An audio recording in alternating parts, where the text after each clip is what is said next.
আমাদের এই বিশ্ব ব্রহ্মাণ্ড রহস্যে পরিপূর্ণ। পৃথিবী তার এক ক্ষুদ্রতম অংশ।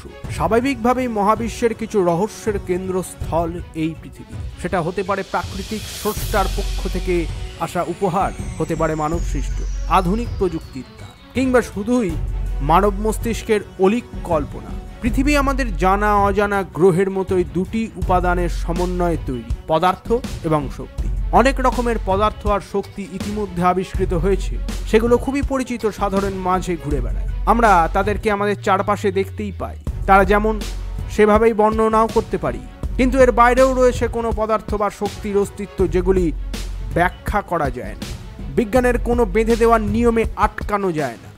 আর কালের পরিক্রমায় তাদের নিয়ে গড়ে ওঠা কিংবদন্তি এতটাই শিকড় বিস্তার করে যে মানুষ তাকে বিশ্বাস করতে শুরু করে। আজকে আমরা কথা বলবো সেই রকমই একটি পদার্থ, রেড মার্কারি বা লাল পারদ।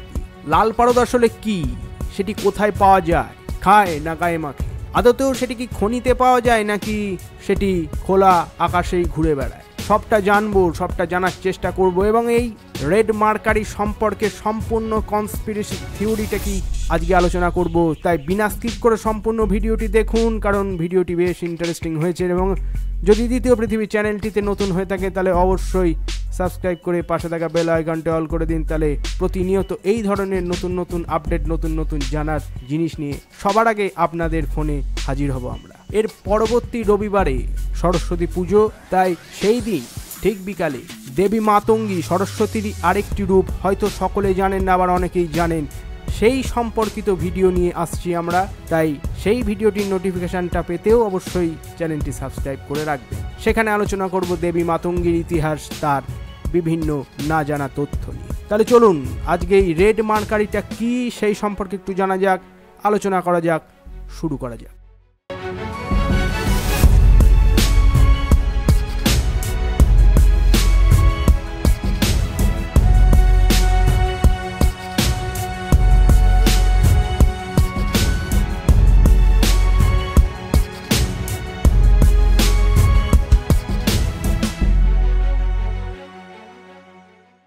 রেড মার্কারি হচ্ছে এমন একটি পদার্থ যার অস্তিত্বের কোনো যথার্থ প্রমাণ এখনও দেওয়া সম্ভব হয়। ধারণা করা হয় 80-র দশকে সোভিয়েত ইউনিয়নে নিউক্লিয়ার বোমা তৈরিতে এই রেড মার্কারি এর ব্যবহার শুরু হয়। 1979 সাল নাগাদ মূলত ব্ল্যাক মার্কেটে রেড মার্কারির অতি উচ্চ মূল্যে বিক্রি হওয়ার রিপোর্ট পাওয়া যায়। তবে সেগুলো ছিল গুজব। ভণ্ড ব্যবসায়ীর তুলনামূলক স্বল্প বোধ বুদ্ধি সম্পন্ন ক্রেতাদের নিকট তা বিক্রি করে উচ্চ হারে লাভ করত তারা।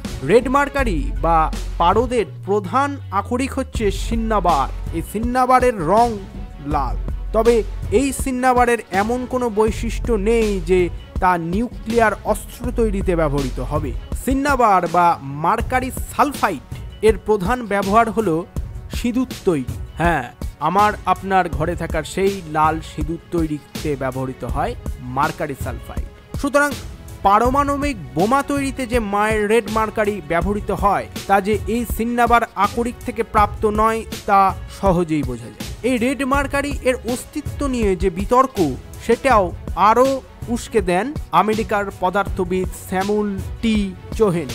অ্যাটমিক বোম উৎপাদনের কাজে যুক্ত ছিলেন তিনি, এবং তাকে নিউট্রন বোম এর জনক বলা হয়। তিনি তার আত্মজীবনীতে রেড মার্কারি এর অস্তিত্বের কথা স্বীকার করেন এবং পারমাণবিক বোমা তৈরিতে এর ব্যবহারের কথাও উল্লেখ করেন। তিনি এটা উল্লেখ করেন যে সোভিয়েত ইউনিয়নের রেড মার্কারি ব্যবহার করে ইতিমধ্যে মাইক্রো নিউক্স তৈরি হয়েছে, যেগুলোর আকার ক্ষুদ্র বেসবলের মতো, ভর মাত্র 4.5 কেজি।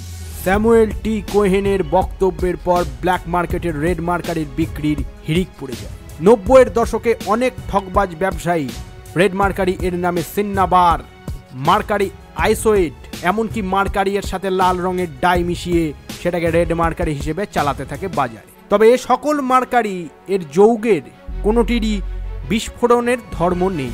মার্কারি এর যে যৌগটির বিস্ফোরণ ধর্ম আছে তা হলো মার্কারি ফুলিমিনেট, তবে এর রং সাদা এবং এটি নিউক্লিয়ার বোমা তৈরিতে যথেষ্ট নয়। তাছাড়া রেড মার্কারি এর বৈশিষ্ট্য সম্পর্কে স্যামুয়েল টি কোহেন যে ধারণা দেন তার অধিকাংশই বৈজ্ঞানিক কোনো ব্যাখ্যা দিয়ে প্রমাণ করা যায়নি। অনেকে ধারণা করে রেড মার্কারি আসলে সোভিয়েত ইউনিয়নের তৈরি করা। এটি ব্যবহার করে তাদেরই বিভিন্ন গোয়েন্দা সংস্থা যথা কেজিবি, GRU এমন লোকেদের শনাক্ত করত যারা পারমাণবিক অস্ত্র তৈরিতে ইচ্ছুক। রেড মার্কারি কিনতে গিয়ে ধরা পড়ার এমন ঘটনা অহরহ ঘটেছে। 2004 সালে ব্রিটেনে কতিপয় যুবক রেড মার্কারি কিনতে গিয়ে গ্রেপ্তার হয়। শোনা গেছে ওসামা বিন লাদেন পর্যন্ত এই রেড মার্কারির সন্ধান করেছিলেন। 2009 সালে সৌদি আরবে একটি গুজব রটে যে সিঙ্গার কোম্পানির সেলাই মেশিনে রেড মার্কারি এর সন্ধান পাওয়া যাচ্ছে। সাথে সাথে দেশটিতে সেলাই মেশিন কেনার জন্য দোকানে দোকানে ক্রেতাদের ভিড় জমে যায়। পুরনো টিভি বা রেডিওতে রেড মার্কারি পাওয়ার গুজব প্রচলিত আসে এবং ইন্টারনেটে বিশেষত ডার্ক ওয়েবে এই গুজবকে ব্যবহার করেও সাদাসিধে ক্রেতাদের নিকট হতে লাখ লাখ ডলার কামিয়ে নেয় প্রতারক চক্র। এই রেড মার্কারি নিয়ে প্রচলিত রয়েছে নানা কনস্পিরেসি থিওরি। অনেকে আবার মনে করে এই রেড মার্কারি হলো সর্বরোগের ওষুধ।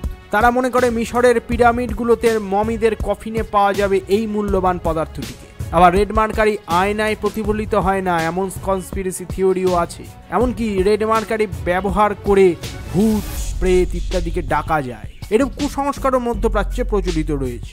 রেড মার্কারি এর প্রকৃত পরিচয় এখনো জানা সম্ভব হয়নি। অনেকেই ধরে নিয়েছে এর কোনো বাস্তব অস্তিত্ব নেই। কিছু রাশিয়ান ওয়েপন ম্যানুফ্যাকচারারদের মত অনুযায়ী রেড মার্কারি হচ্ছে লিথিয়াম 6 এর কোড নেম বা সাংকেতিক নাম। যেহেতু নিউক্লিয়ার অস্ত্র তৈরিতে লিথিয়াম 6 এর ব্যবহার করা হয়, তাই এই ধারণা। এটাকেই আপাত সত্য হিসেবে ধরে নেওয়া হয়েছে।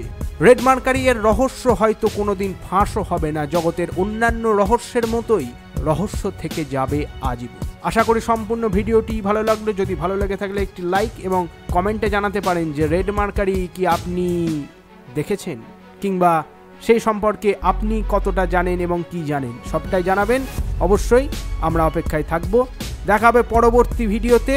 এবং রবিবার হাজির হচ্ছি মাতঙ্গী দেবী মাতঙ্গীর বিভিন্ন বিষয় নিয়ে, বিভিন্ন ইতিহাস নিয়ে, বিভিন্ন ঘটনা নিয়ে। সেই ভিডিওগুলির আপডেট পেতে অবশ্যই দ্বিতীয় পৃথিবী চ্যানেলটিকে সাবস্ক্রাইব করে পাশে থাকা বেল আইকনটি অল করে রাখুন। তাহলে আবারও দেখা হবে আপনাদের সাথে। ভালো থাকবেন, সুস্থ থাকবেন। ধন্যবাদ।